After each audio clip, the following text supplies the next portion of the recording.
एक बार महर्षि वेदव्यास के शिष्य सूत जी अपने शिष्यों से कहते हैं, हे महामुने, एक बार रुद्र किंकर वेताल ने सर्वप्रथम भगवान शंकर का ध्यान किया और फिर महाराज विक्रमादित्य से इस प्रकार कहना प्रारंभ किया। राजन, अब आप एक मनोहर कथा सुनिए। प्राचीन काल में सर्व समृद्धिपूर्ण वर्धमान नामक नगर में रूपसेन नाम का एक धर्मात्मा राजा रहता था। उसकी पतिव्रता रानी का नाम माला था। एक दिन राजा के दरबार में वीरवर नाम का एक क्षत्रिय गुणी व्यक्ति अपनी पत्नी, कन्या एवं पुत्र के साथ वृत्ति के लिए उपस्थित हुआ। राजा ने उसकी विनयपूर्ण बातों को सुनकर प्रतिदिन 1 सहस्त्र स्वर्ण मुद्रा वेतन निर्धारित कर महल के सिंहद्वार पर रक्षक के रूप में उसकी नियुक्ति कर ली।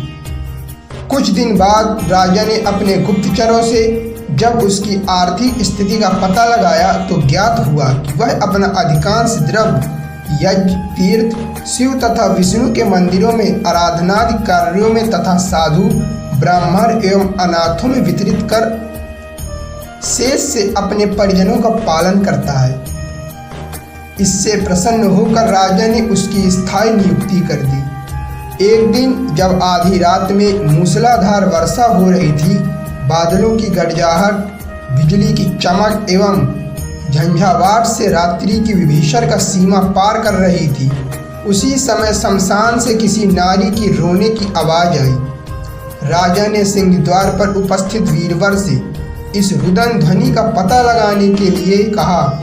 जब वीरवर तलवार लेकर चला तब राजा भी उसके भय की आशंका तथा उसके सहयोग के लिए एक तलवार लेकर गुप्त रूप से स्वयं उसके पीछे चलने लगी।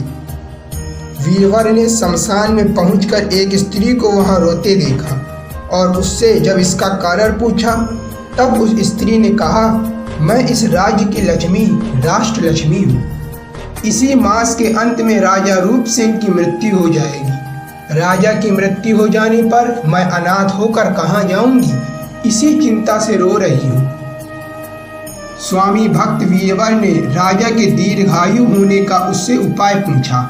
इस पर वह देवी बोली, यदि तुम अपने पुत्र की बलि चंडी देवी को चढ़ा दो तो राजा की आयु की रक्षा हो सकती है। फिर क्या था, वीरवर उल्टे पांव घर लौट आया और अपनी पत्नी, पुत्र तथा लड़की को जगाकर उनकी सम्मति लेकर उनके साथ चंडी के मंदिर में पहुंचा।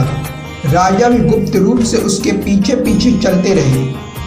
वीरवर ने देवी की प्रार्थना कर अपने स्वामी की आयु बढ़ाने के लिए अपने पुत्र की बलि चढ़ा दी। भाई का कटा सिर देखकर दुख से उसकी बहन का हृदय विदीर्ण हो गया।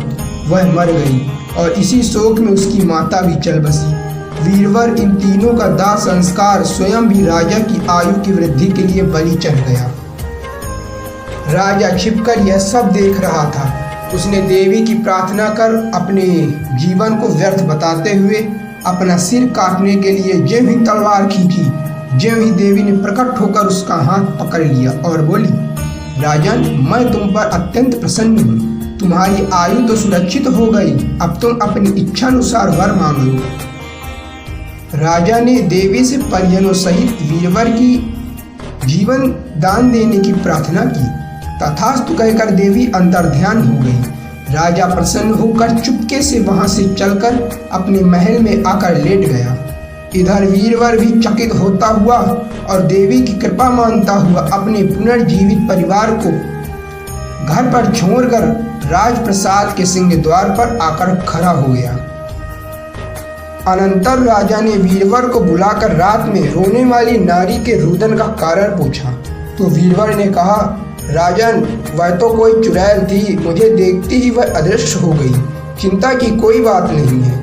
वीरवर की स्वामी भक्ति और धीरता को देखकर राजा रूपसेन अत्यंत प्रसन्न हुआ और उसने अपनी कन्या का विवाह वीरवर के पुत्र से कर दिया, उसे अपना मित्र बना लिया। इतना कथा कहकर वेताल शांत हो गया। फिर वेताल ने राजा विक्रमादित्य से पूछा, राजन, इस कथा में परस्पर सब ने एक दूसरे के लिए प्रेम दर्शाया है, अपने प्राणों का निछावर किया, पर सबसे अधिक स्नेह और त्याग किसका था, यह आप बताइए।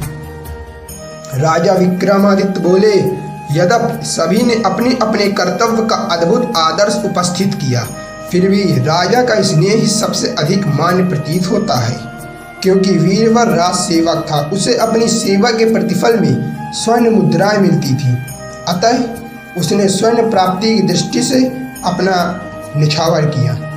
वीरवर की पत्नी पतिव्रता थी, धर्म स्नेही थी, इसलिए उसने अपने प्राणों का त्याग दिया। बहन का अपने भाई से प्रेम था, पुत्र का अपने पिता में प्रेम था। यह तो स्वभाववश होता ही है, यही तो प्रकृति का नियम है। किंतु राजा रूपसेन ने महान स्नेह का आदर्श उपस्थित किया, जो कि एक सामान्य सेवक के लिए भी अपना प्राण उत्सर्ग करने को उद्यत हुए। अतः उन्हीं का स्नेहमय त्याग महान त्याग है।